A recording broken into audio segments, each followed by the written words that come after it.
Hello and welcome to Indus News live from Islamabad. I'm Jawad Tehami and these are the headlines.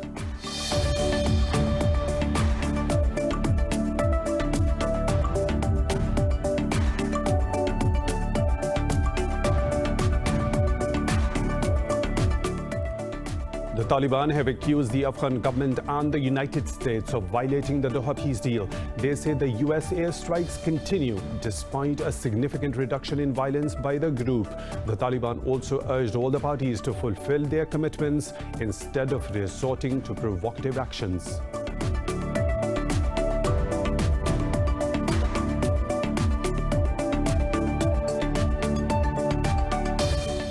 Pakistan's President Dr. Arif Alvi says the country is becoming an economic hub of the region. Addressing the inaugural session of International Maritime Conference, Alvi said Exercise 2021 is in line with Pakistan's vision of peace and stability.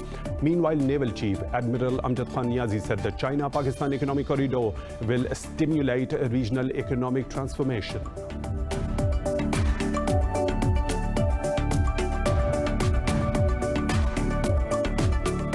Mario Draghi, the former head of the European Central Bank, has been sworn in as Italy's new Prime Minister. He secured the support of almost all the main political parties following the collapse of the previous administration last month. The country is grappling with coronavirus pandemic and is also facing its worst economic crisis in decades.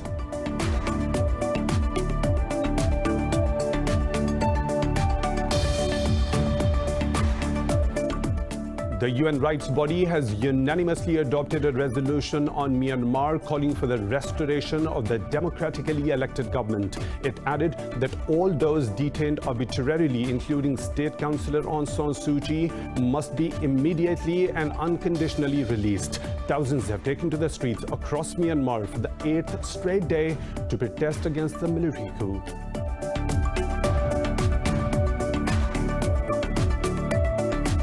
The World Health Organization says all hypotheses are still open in its search for the origin of COVID-19. Meanwhile, Mexico has reported more than 1,300 COVID-19 deaths for the third day in a row, bringing its toll to over 172,000. In Pakistan, 58 more people lost their lives, while over 1,200 tested positive for the virus overnight. The country's death toll has reached 12,276. Globally, the number of infections has surpassed 108 million, while the virus has claimed over 2.38 million lives so far.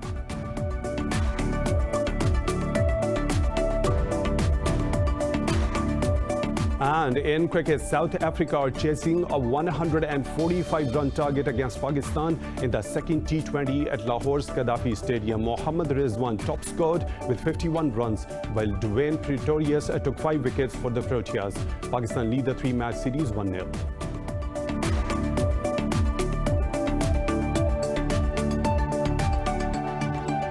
Those were the headlines and detailed stories. Right after a short break, stay tuned.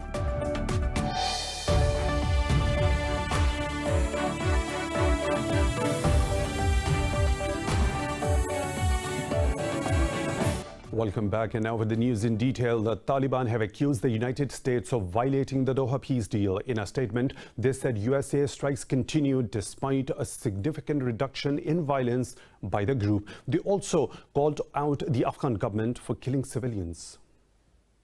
Violence across Afghanistan has escalated even as the Taliban and the Afghan government are holding peace talks in Qatar. A string of attacks in recent weeks has killed government officials, judges and activists. Today, 5 Afghan soldiers were killed in a blast in eastern Kunar. The Defense Ministry claims 30 Taliban fighters were killed in Balkh province.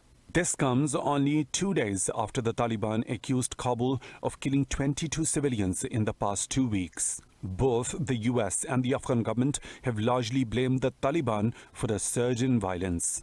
But the group strongly rejected the allegations and accused the US of not fulfilling its commitments under the pact. Pakistan has assured Afghanistan of its full support for lasting peace in the war-torn country. Pakistan's envoy to Kabul, Mansoor Ahmad Khan, met with Afghanistan's top peace official, Abdullah Abdullah. The two sides exchanged views on bilateral relations and the ongoing intra-Afghan peace talks. Ambassador Khan said Islamabad looks forward to continuing engagement with the Afghan authorities. In a tweet, Abdullah called the meeting constructive. Pakistan's President Dr. Arif Alvi says the country is becoming an economic hub of the region. Addressing the inaugural session of the International Maritime Conference, Alvi said Aman Exercise 2021 is in line with Pakistan's vision of peace and stability. He said the blue economy is the future of the world. However, the exploitation of maritime resources should benefit all. Alvi added that Pakistan aims for morality-based international cooperation. Meanwhile, Naval Chief Admiral Amjad Khan Niazi said China-Pakistan Economic Corridor will stimulate regional economic transformation. He said the project will relieve China of its Malacca dilemma. Admiral Niazi also thanked the navies of 45 states for their participation in Aman 2021 exercise. Former Chief Minister of occupied Jammu and Kashmir, Mehbooba Mufti, has been put under house arrest. In a tweet, Mufti said she was not allowed to visit South Kashmir's Pulwama to meet the father of a slain youth, Athar Wani. The youth was killed in a fake encounter by Indian forces in Srinagar last year. She described the situation in the occupied valley as a reign of suppression and terror. Nearly 300 Kashmiris have been killed by Indian troops since New Delhi revoked the occupied valley's status in August last year. The valley has been under a crippling curfew and communications blackout since then. British MP Absal Khan has condemned India's propaganda to malign Kashmiri's indigenous struggle for freedom. In a video message, Khan said India is peddling its smear campaign in the UK despite being exposed by the EU Disinfo Lab. He said New Delhi was taken aback of a dozen of Kashmiri Solidarity Day programs in Britain and Europe. He said India-backed media outlets tried to thwart those events by attributing false news to the participants, including 40 British MPs. Now, for more on this, we are joined by Absal Khan, a member of the British Parliament. So thank you very much for your time at Indus News. India is using a similar sort of a pattern of fake propaganda to delegitimize Kashmiri's freedom struggle as it used to malign Pakistan. So what do you say about it? Well, I find it really disappointing that a world, the biggest democracy, what they like to call themselves, then using these sort of techniques where deliberately undermining the freedom struggle of the Kashmiri people, which is in line with the Security Council's resolutions, is just not acceptable. We've seen their behavior in the last 10, 15 years with the EU Info Lab investigation, how a vast network was set up through false media outlets as well, with the websites as well, even using some individuals to peddle this sort of disinformation. And the concern really is that they now are doing similar techniques in Britain. And I think this is just not acceptable. Britain has a long, proud history for democracy, some said to be mother of parliament. So those parliamentarians who were there are trying to do their job, and any abuse of any human rights anywhere in the world, you know, we have a right to speak about it. And then deliberately to use disinformation to discredit individuals or organizations in this manner is just not acceptable. It's not fitting for an Indian government to behave in this manner. India's sinister designs have already been exposed, and don't you think there is a sense of realization within the Indian government that such unethical tactics would gain it nothing positive but humiliation only? I'm not sure, because I think sadly the direction of travel of the current Indian government, this BJP, and the ideological drive of Hindutva is a downhill direction of travel. Things seem to be getting worse. not only in the context of Kashmir, but we've seen broadly within the India itself of various different minorities, whether they are Dalits, the Sikhs, or the Muslims, or the Christians. And then on top of that, when you see this world's biggest march of the farmers in Delhi, and the way they've been using this force against them, and on top of that, again, disinformation, again accusing them of Khalistan movement, all these things point to the wrong direction of travel of this current Indian government, which I think the world as a whole needs to be concerned about. It's just not acceptable, and it's not going to improve things globally. So do you think such bullying tactics could impact the UK government's policy line on Kashmir issue? Well, I think there's a growing pressure within the UK. We have seen this increased interest from Member of Parliament who are also joining the APPG on Kashmir. And specifically, we saw that how so many different activities are taking place outside and inside Parliament, despite the COVID-19 restrictions. And I think the government's going to feel the pressure as well. Up to now, the British government's attitude has been that this is a bilateral matter between India and Pakistan, and they would like the progress to be made in the peace. But I think increasingly what's becoming clear in Britain that actually Kashmiri are at the heart of this whole struggle, and their voice needs to be heard. And in this context, I think the momentum is building, and the chances are the government will have to consider their position. And I think it's only right if you consider about the past history of the British Raj, how this issue has been unresolved. And then if you look at Britain's role globally in the UN as a permanent member, as a part of the Commonwealth setup.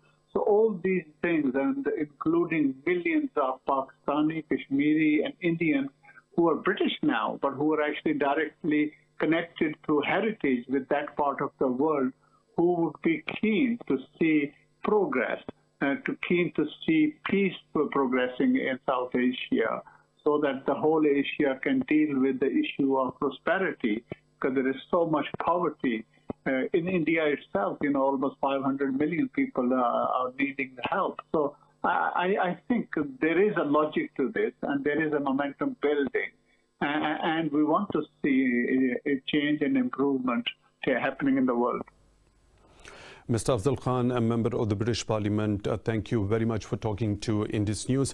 We really appreciate that. And now moving on, in India, the former leaders say the government is not showing seriousness to resume talks with the protesters over the contentious laws. Addressing media, the union leaders said they are ready for the 12th round of negotiations, but the centre must come up with a proposal. They said the protesting farmers will not return to their fields until all their demands are met. Meanwhile, Congress leader Rahul Gandhi says he will continue to support the farmers. Gandhi said he will take part in the tractor rally in Ajmer today and will also address the farmers' gatherings in Nagaur. Farmers have been camping at several border points in the country's capital, New Delhi, for 78 days. More than 200 protesting farmers have died during the demonstrations, including 4 who committed suicide. Mario Draghi, the ex-head of the European Central Bank, has been sworn in as Italy's new prime minister. He secured the support of almost all the main political parties. This follows the collapse of the previous administration last month amid a row over how to spend EU coronavirus recovery funds. Draghi held his first cabinet meeting hours after being sworn in by President Sergio Mattarella.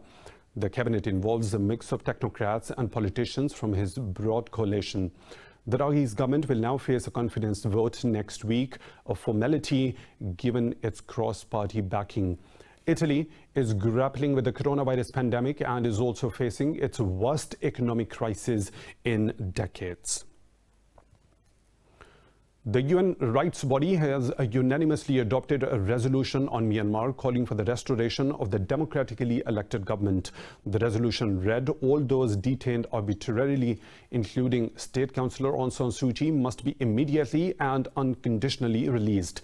The United Nations said it is essential that life-saving humanitarian assistance continues to be delivered in Myanmar. The US urged the UN member states to target Myanmar's coup leaders with sanctions to promote their accountability. Myanmar's envoy said the resolution is not acceptable. This comes as thousands of protesters took to the streets across Myanmar against the coup for the 8th straight day. Meanwhile, parliamentarians from Myanmar have called for a UN probe into rights abuses by the military. The Saudi-led military coalition in Yemen says it has intercepted and destroyed an armed Houthi drone. A coalition spokesperson, Colonel Turki al-Maliki, said the drone was headed towards the Abha International Airport. Turki al-Maliki said the Houthi terror attacks are a systematic and deliberate attempt to target civilians. This comes days after Houthis' drone attack at the same airport set ablaze a plane. Iran has dismissed the E3's remarks condemning Tehran's production of uranium metal. In a tweet, Foreign Minister Jawad Zarif said Iran's position is in line with the 2015 nuclear deal. He said it is not Iran's responsibility to stop the remedial measures it undertook after the US withdrew from the deal. Zarif also questioned the compliance of the UK, France and Germany's obligations to the deal. Earlier, London, Paris and Berlin called on Iran to stop all activities that violate 2015 nuclear deal. In a joint statement, the three powers said Iran has no justification for producing uranium metal in violation of the accord. The United States says it is re-engaging with its G7 allies to help steer the global economy out of its worst slump. Addressing a G7 meeting virtually, Treasury Secretary Janet Yellen reiterated Washington's commitment to multilateralism. Yellen said the U.S. places a high priority on deepening its global engagement and strengthening alliances. She called for continued financial support to secure the recovery, saying the time to go big is now. The G7 peers also emphasized ensuring the sustainability of public finances. They also called for reaching an international solution to tax challenges of the digital economy and declared it a key priority. More stories to follow, but right after a short break. Stay tuned.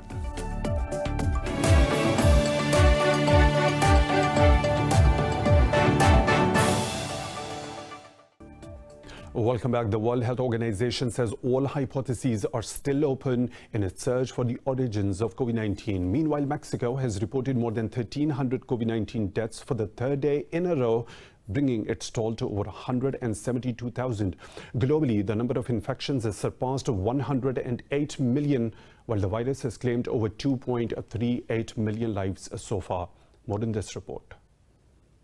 The spread of the new variants and an unexpected sluggish vaccine rollouts are making governments to keep the curbs in place, even as the number of cases drop. World Health Organization's chief, Tedros Adhanom, confirmed the drop in new cases across the globe, calling the trend encouraging. However, he cautioned against relaxing the restrictions that have allowed the world to reach this point. The U.S. Centers for Disease Control and Prevention has issued new guidance for schools to reopen with masks and rigid health protocols. New York's governor's top aide accuses the administration of delaying the release of data on COVID-19 deaths at nursing homes to avoid a potential federal investigation. Over in South Mexican funeral homes and cemeteries are being overwhelmed with corpses as the country's coronavirus death toll continues to spike. We're talking about approximately 18,000 graves which have occupied a little more than 40% of the cemetery. But yes, we hope that it does not happen, that we don't get to the point where we have to use a mass grave.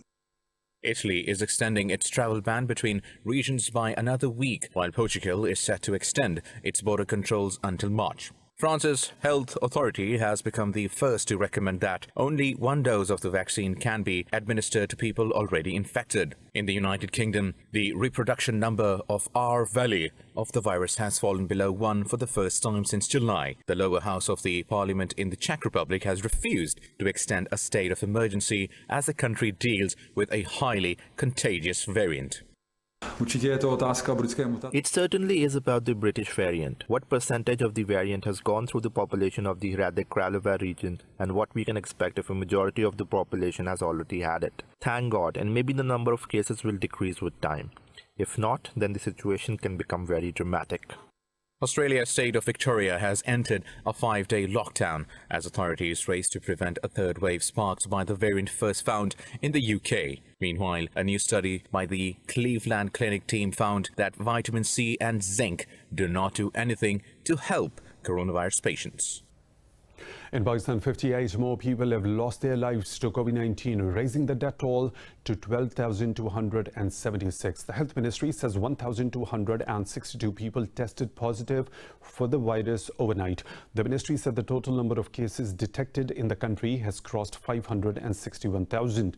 Meanwhile, over 523,000 people have recovered from the disease so far. The number of active COVID-19 cases in the country has exceeded 25,000. The ministry said nearly 1,700 patients are in critical condition. Pakistan has launched urban forestry on the lines of Japanese technique to fight pollution. In a tweet, Prime Minister Imran Khan said Miyawaki method helps grow trees 10 times faster and 30 times denser. He said 50 sites have been chosen in Lahore for the plantations. Khan said the first experiment of the technique was done at the Liberty Roundabout in Lahore last year. Earlier, he also addressed the inauguration of the Spring Plantation 2021 and kicked off the project at the Lahore's Jilani Park. The troops of the Pakistan Army are taking part in the tactical drills as part of exercise Jidarul Hadid in the Third Desert. The military's media wing said the exercise is aimed at training troops for combat in a desert environment. It said the exercise is being conducted in extreme desert conditions. The military said 4-week-long exercise will last until the 28th of February. In Nigeria, police have arrested scores of protesters staging a demonstration at a toll gate in commercial capital Lagos. The protest was staged at the site where activists campaigning against police brutality were shot last year. The demonstration comes in opposition to the reopening of the toll gate in the Lekki district. Earlier, Nigerian government warned activists to drop plans for the protest, but the protesters say they are not going to be deterred despite being manhandled by the security forces. In Somalia, at least 3 people have been killed as a car bomb detonated near a security checkpoint in the capital city of Mogadishu. Officials say 8 others were wounded in the attack near the parliament compound. Officials said a car parked with the explosives sped through a security checkpoint in front of the Valley Hotel. They said it detonated at the checkpoint to the National Assembly headquarters after being fired by police officers. No group has yet claimed the responsibility for the attack. British human rights lawyer Karim Khan has been elected as the new prosecutor of the International Criminal Court. Khan won a secret ballot against 3 other candidates to replace lead prosecutor Fatou Bensouda. Khan, who is also the Queen's Counsel, is best known for heading the UN Special Investigation into ISIS crimes in Iraq. Britain's Foreign Secretary Dominic Raab said Khan's extensive experience will be pivotal to gain justice for the victims of crimes. The position of the prosecutor of the court's war tribunal is a politically daunting position whose incumbent was slapped with the US sanctions. The United Nations has urged the United States to relax Venezuela-related sanctions. UN Special Rapporteur Elena Douhan said the US and EU curbs on Venezuela are worsening its humanitarian crisis. In a report, Douhan called for granting Venezuelan government access to funds frozen in the UK, the US and Portugal. She also called for the implementation of cooperation agreements between Venezuela and the UN Human Rights Office. While recognizing the devastating effect of unilateral sanctions on the broad scope of human rights, especially the right to food, right to health, right to life, right to education, and right to development, I call the government of Venezuela and the Office of High Commissioner for Human Rights to implement fully cooperation agreements signed between them. Meanwhile, the Venezuelan opposition has labeled the UN recommendation as a regime propaganda. Now moving on to Chile, where hundreds of anti-government protesters hit the streets of capital Santiago, calling for an end to inequality. Police in riot gear used water cannon and tear gas to disperse the demonstrators. The protesters have been calling for reforms to existing pension, healthcare and education systems. The South American country has seen protests against stark inequality for over a year now. Chileans voted in favor of a new charter to replace the country's Pinochet-era constitution in October last year. In Ecuador, the election authorities says it will conduct a partial recount of the presidential poll following a request from two candidates. The two are vying for the right to face left-wing economist Andre Arruz in April's presidential runoff.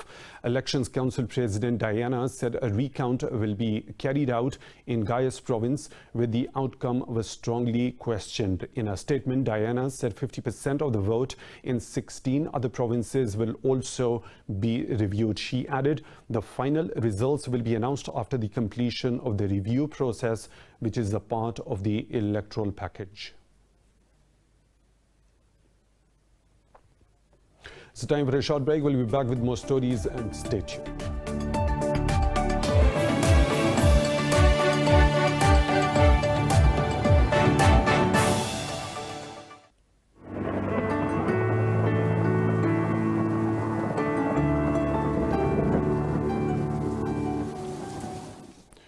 Another weather situation from around the globe.